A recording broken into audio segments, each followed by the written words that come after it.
আমার সম্মানিত মা বোনদের ঈদের নামাজ পড়ার নিয়ম দেখুন, আমি বলে রাখি, ঈদ উল ফিতর এবং ঈদ উল আজহার নামাজ দুটা কিন্তু সেম।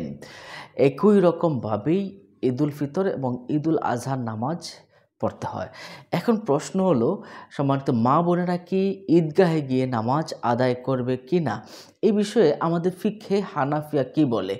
আমাদের ফিকহে হানাফি এই বিষয়ে ফতুয়া হলো, মহিলাদের ঘরের মাঝেই থাকা উত্তম। তারা ফিতনার আশঙ্কা আছে বিধায় ঈদগাহে যাওয়াটা এটা মাকরুহে তাহরিমি। সম্মানিত দর্শক ও শ্রোতা, তাহলে আমরা দেখি হযরত ওমর রাদিয়াল্লাহু তাআলা আনহুর সময়ে আয়েশা সিদ্দিকা রাদিয়াল্লাহু তাআলা আনহাও তিনিরাও কিন্তু মহিলাদের ঈদগাহে এবং মসজিদে উপস্থিত হওয়ার জন্য তারা নিষেধাজ্ঞা করতেন এবং তারা এটা অপছন্দও করতেন। ফিতনার আশঙ্কা আছে বিধায়।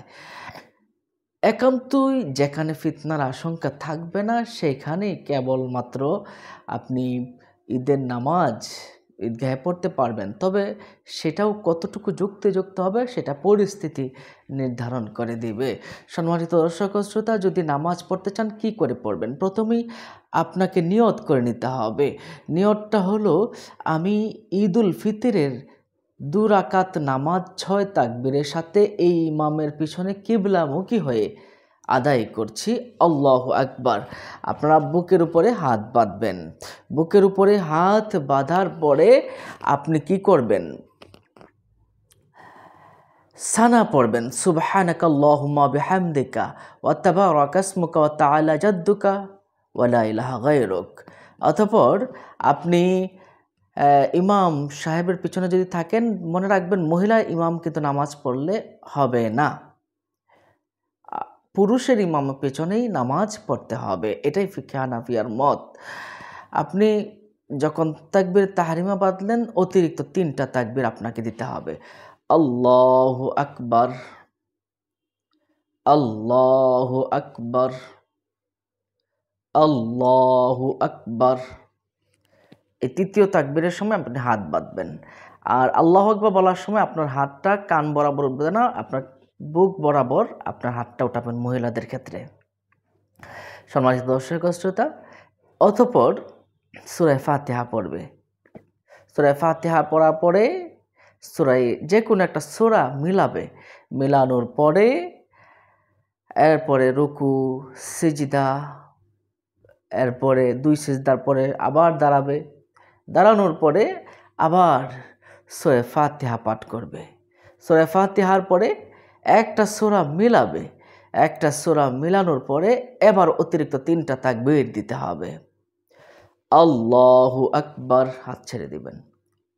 আল্লাহু আকবার, হাত ছেড়ে দিবেন।